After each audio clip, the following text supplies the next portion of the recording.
Hi. Okay. Hopefully I'm in the right place. I had some people mention yesterday that the quality of the streaming wasn't good. So apologies for that. I didn't realise. I obviously don't get to see it at my end. But I'm trying to do this now via my laptop. Which is a completely different system to what I was using before. And I also realized I forgot to send out the link. So I am so sorry if any of you are having to catch this in the replay because I forgot to send the link out. But I will make sure that as soon as this is finished, I will go and do the link for tomorrow. And then we'll be set up and ready to go. So welcome. Who have we got on already this morning?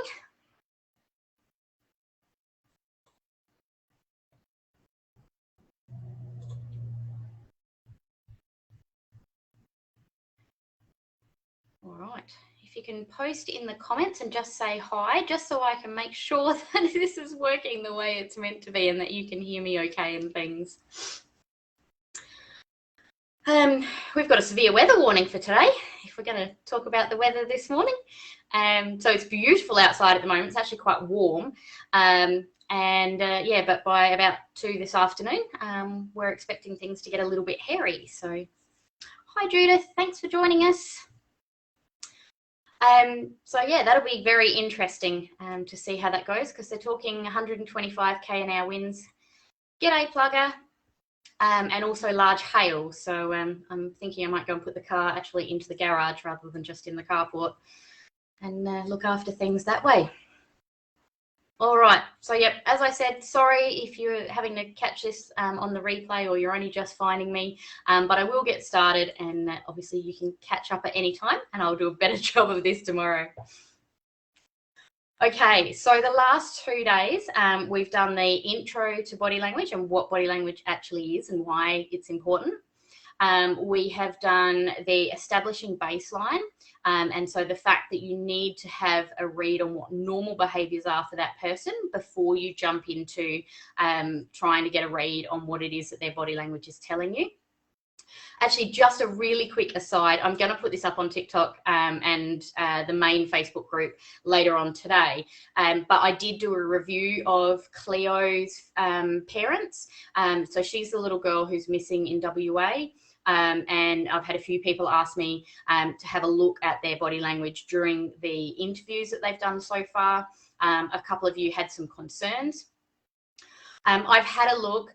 The first interview that they did, it was about day 3 or 4.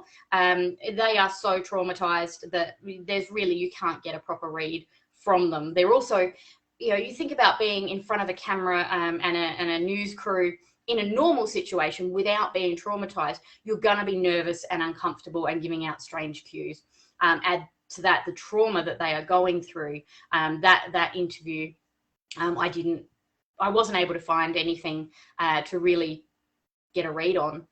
I then went and viewed the Channel 7 interview that they did on when it had been 10 days since Cleo had been missing. And they are still obviously traumatized. They're a little bit more comfortable being in front of the camera, so I don't think that those nerves are triggering as much. But I must say that the mother has some definite especially facial expressions and eye movements that she does, and she does them throughout the entire interview. So even when the interviewer asks them specifically, did you have anything to do with Cleo going missing, we see the exact same behaviours happening. And so from my understanding, and these are my opinions only, but I don't believe that the parents are involved with this. I think that their body language that they are showing in these situations is completely normal for somebody who is so anxious and upset and worried, who is in an uncomfortable situation in relation to being in front of a camera. But I didn't see any changes in behaviours that concern me from either the mother or the stepfather.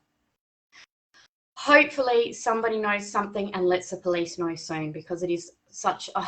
I watched the videos through tears. It was absolutely devastating to watch, and I just can't imagine what that family is going through.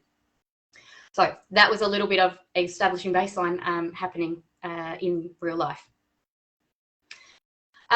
Okay, so we've walked through those foundational concepts, and now we're moving into the, well, what is it we're actually looking for when we're looking at people? And today's training was all about open and closed body language.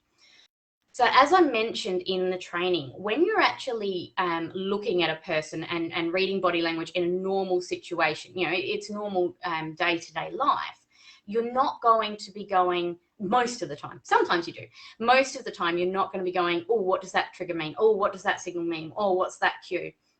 What you're going to be looking at is the overall picture of what the person is presenting. And Judith, you said yesterday about the intuition and the gut feeling. And often it's not just intuition. Your brain is actually picking up these body language cues, which is adding to what your intuition is as well. So it certainly helps that side of things. So when we're looking overall, the best way to get a really good read straight up is to look at whether their body language is overly open or overly closed. And I called her Joe yesterday, and it's not Joe. I'm sorry. But the lady who commented on the interview photo today, she said that, you know, she could see that this man was feeling uncomfortable, but his body language wasn't closed, and that was quite strange. And the interesting thing is these are posed photographs that I'm putting up. I'm obviously not just taking random photos of people. And so often the photographer and those who are in the photo don't know about body language. And so they try their best, and I look for the best quality ones.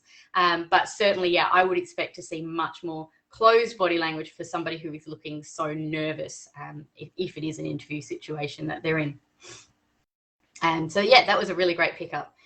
And I'm sorry, I'm terrible with names. Okay, so now we talked about what is open body language and what is closed body language. And the idea is, if you think about it in relation to open body language, they're taking up space. Actually, let's do closed first. I think it's easier to think about the closed and then just say, well, open is pretty much the opposite. So closed behavior is anything that makes you small. You're almost literally getting yourself into a little ball. So you're rolling your shoulders in, you're tucking your chin. You know, you will often, they won't usually be looking up because I'm looking up at you guys. But, you know, they'll be looking down. They might have their arms crossed in some way. If they're standing, you'll often see that they'll cross their legs over, which actually makes them quite unstable. So somebody who is feeling, you know, nervous and shy and uncomfortable in their situation will actually make it easier for you to push them over. So it's quite strange, but they're literally trying to get themselves as small as they possibly can.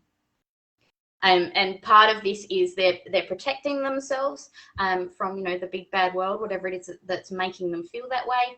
And part of it is just that they're trying to make themselves smaller so that you don't notice them as much. Open body language is much more, it's the reverse, basically. They're taking up much more space. They tend to have their feet apart if they're standing, with a much more structured base, and sort of, you know, if you went up and tried to push them, they'd probably still be able to stand up. This body language and this taking up of space sort of says, hello, here's me. I want you to notice me. But also, you know, I don't need to protect myself in this moment. I'm feeling good. All right, coffee. Put up any questions or comments that you have about maybe anything that you've seen or any, you know, examples of open and closed.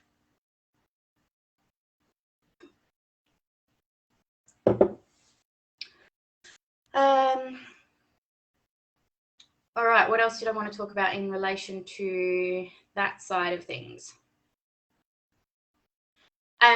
Okay, so that's what open and closed body language looks like. So what do we do with that information? And analysing body language isn't so much about just trying to work out what a person is feeling.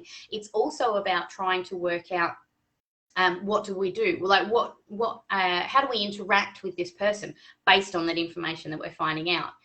Do kids show these same behaviours for open and closed? Yeah, absolutely. And in fact, you know, when a kid has a tantrum or is feeling scared and that sort of thing, they will literally fold themselves up into a ball. And so, you know, you might see them on the floor, you know, having a cry, and they will literally be in a ball, and that is complete closed behaviour. And again, you know, you think about the kids, hello, waha, you know, they're really open body language when they're feeling good. They're not protecting themselves.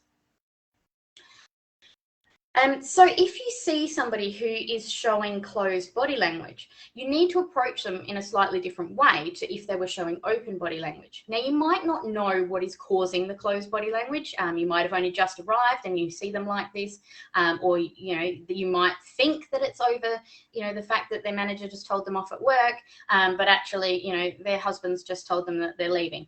So there could, you don't know what the cause of it is, but the way you approach them is still the same. You need to be gentle, you need to be quieter.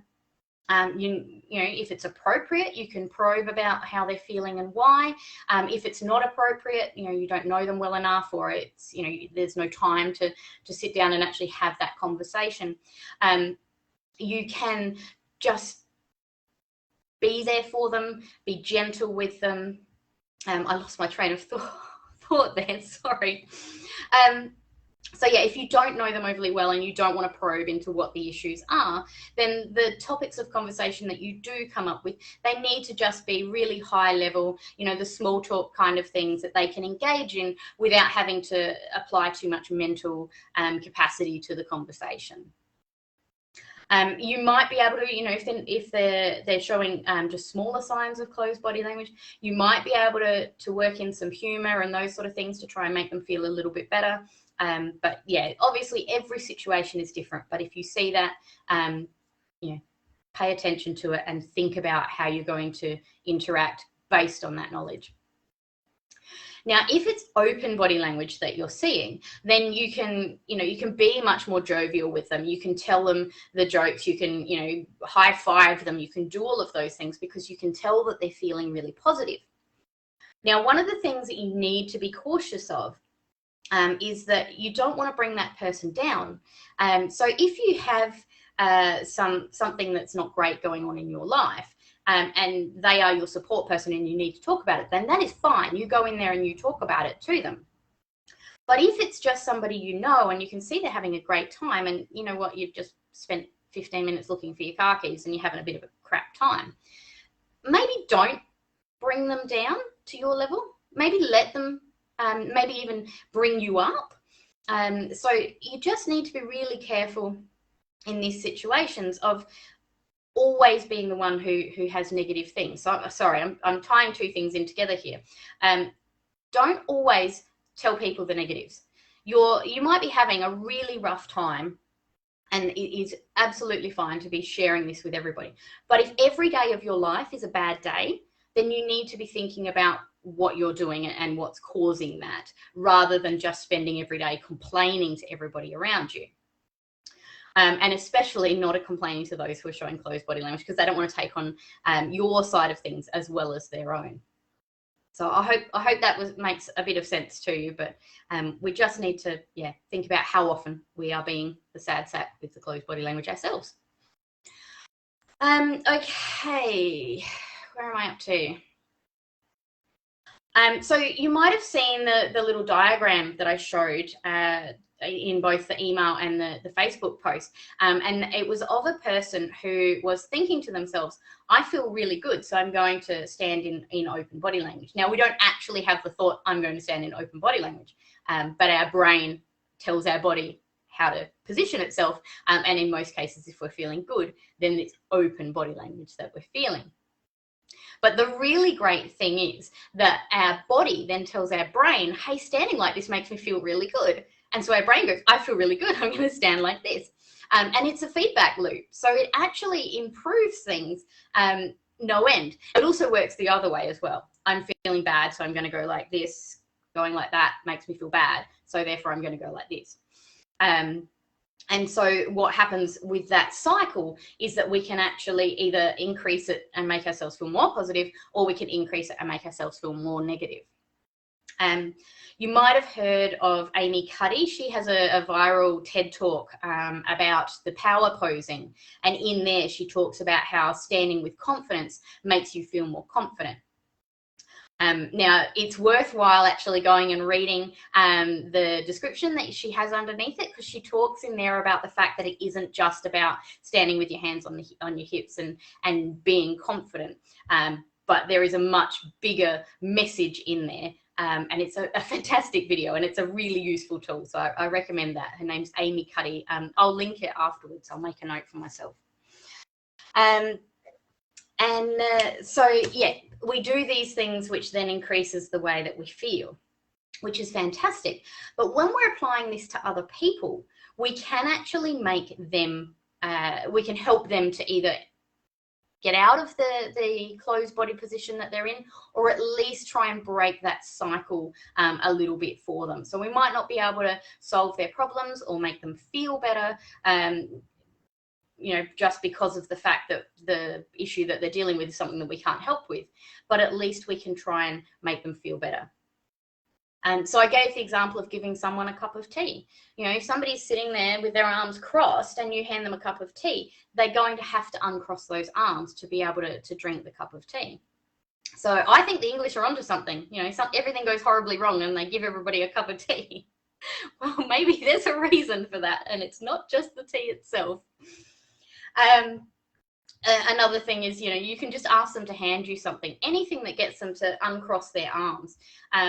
You know, think about a surly teenager who's just not impressed with, you know, the situation that you're in when you're discussing it with them.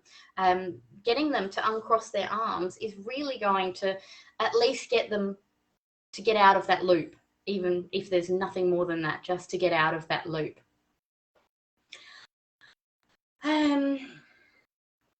Okay, I had a couple more things I wanted to talk about on that one. So yeah, remember that you can do this yourself as well. So if you are feeling a little bit down, you know, just going for a 2-minute walk can help, because we don't tend to walk like this, you know, unless things are really terrible. But certainly, you know, trying to get people to move out of those positions will help them get out of that loop that they're in.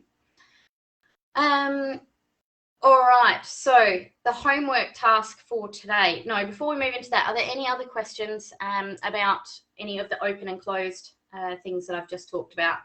Or have you got any examples of how you've got people to move out of that position?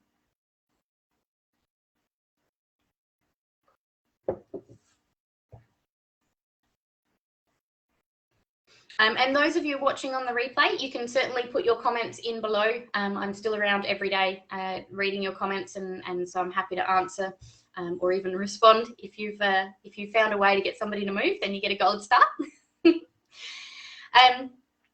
So yeah, the homework task is to try and see if you can pick out either open or closed body language in somebody around you. Again, as I said on the first day, I know that for some of you the homework comes out in the evening, and then I do the live in the morning, and you might not have had a chance to interact with people. That's fine. You can do it later on today and then come back tomorrow and tell me about it, or put something up in the Facebook group about what you saw. But yeah, we've got US, UK and Australia all in this group. So unfortunately, yeah, the time zones had to work that way. But so far it seems to be all good. So yes, don't forget to do your homework. Pop it in the day 3 challenge training post that I've got put up there. But any other thoughts or comments, and also anything that you're wanting me to cover in the next couple of days.